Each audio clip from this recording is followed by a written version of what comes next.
Qui a dit que la police ya ville province de Kinshasa bazo sala musala te luvunu binamoko botala bana mibali oyo la police ya ville province de Kinshasa kuna na commune ya Bumbu epa ya major Bouro musala ezo sala makitoko oyo wapi na kokota na détail na bango sima misu baza ba vena bakim kuna baye basali be net ba misu baza ya kisenso mibala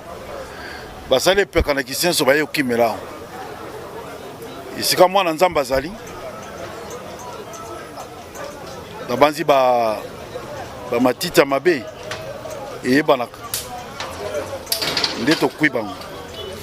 bakoka police balobi bakokanga batu nyonso oyo bazo déranger population atambola na kimia te. Chaque jour na ville province de Kinshasa soko la muki okokuta ndenge la police ya ville province de Kinshasa bazo sala musala na bango kitoko makasi surtout professionnalisme nde ezo sala na niveau ya la police. Pardon monsieur, pardon madame, okoki kolokela yango kombo tozali na commune ya Selembao bana mibali oyo bomoni batelemisi boye baza bakulu na bango baderangeaka population ya commune ya Selembao mais tellement bourgmestre ya commune ya Selembao na la police bazalaka toujours pene ya population na bango nde basalaki makasi ya kotaba na mibali oyo maboko. Mwana mobali oyo bomoni boye ye bazobenga ye général. Selon l'information tozo qui se place ezake mikolo uti koleka ndeko mobali moko akufaka na bangambu wana yende azalaka auteur ya makambu wana nyonso. La police luka ye lelo akoyi na file ya la police koyo boyoka monsieur le bourgmestre ya commune ya Selembao pe ba policier balobaki boy eza bango neti oyo nayebi bien ba plainte ou ba terroriser ki dernièrement kota mai makelele na ngambo ya Ngalema do se ye na baninga na ye ayebi baninga na ye do faut alakisa baninga na ye c'est un monsieur dangereux très dangereux au bozo mona oyo donc na banzi tokotinda bango na justice kuna isika bakokende vraiment bato ya boye bazonga susu te so boye waka Selembao kuluna bango oyo nde maître na bango tolingi to banda siko lutte contre les parents mwana na ye nenga zali awa nenge bao bazali awa soki ba parents na bango baye oto ye to futa amande tokokanga ba parents wana parce que bango bayebi makambo ezoleka. Tokosenga kaka na la police ya ville province de Kinshasa na musala kitoko oyo bozo sala surtout na idéologie ya mokonzi ya mboka Félix Tshisekedi Tshilombo ya fachi beton ndenga lobaki état de droit bana mbalo yo bakende penza kuna na niveau ya parquet ba magistrat basambisa bango kitoko pe batinda bango bakende kolia vungule po ete ya pe misusu oyo batikalaki bazokanisa ndeti kaka o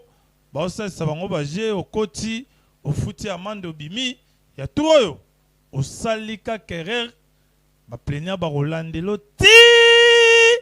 na suka okende kolia na vungule ete ya pe misusu botikali te na commune ya Selembao yeyo tolukaka na commune Yangaliema na quartier Kanluka soki autocité a yaya place na yo eza prison centrale ya Makala to Kanyama Kasisi awa tozali bongo na siate to sobi kepa major Orel ataki maboko likola bana mbalo yo bomoni boye selon l'information tozoki sur place baza bakuluna bana baso yo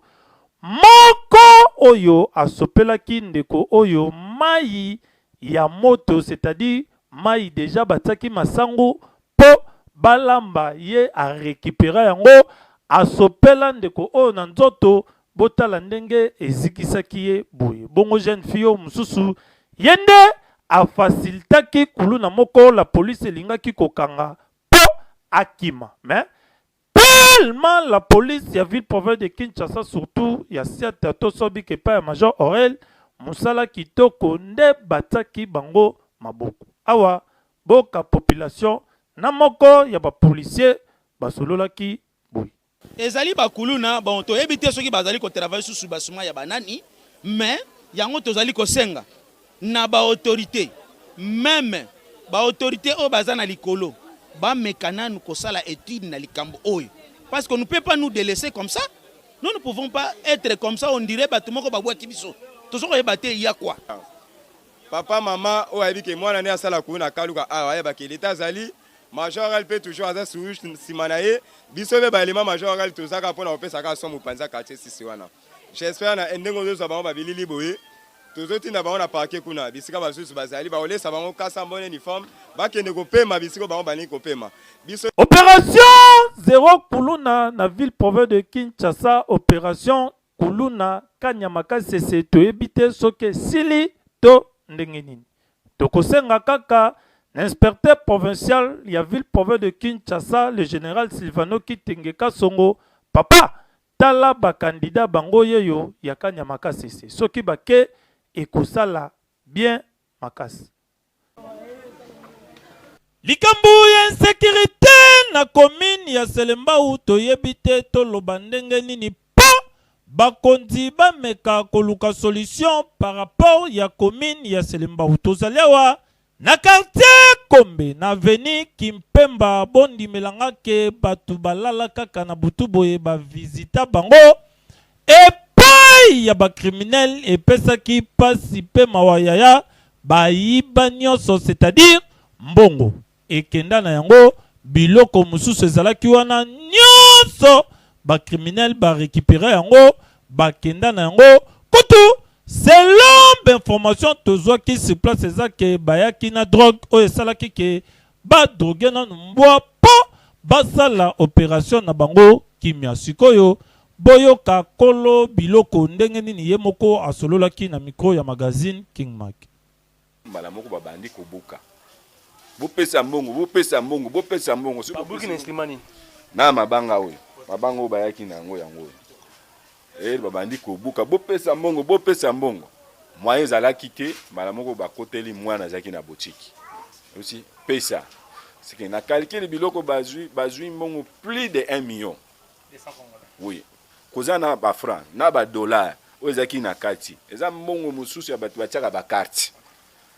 ekei na kati eza mbongo mususu bazwaki mbongo moko na crédit na banque ekei seke eza biloko mbongo bakei na plus de 1 million ekei. Commandant ya siate ya maison communale ya Selembao wana papa soki bo renforcer sécurité awa na quartier Kombe na commune ya Selembao ekosala bien surtout population azole la botte la bango souciat moko awa monsieur le bourgmestre meka kolukela batu na yo solution po bazande population na yo.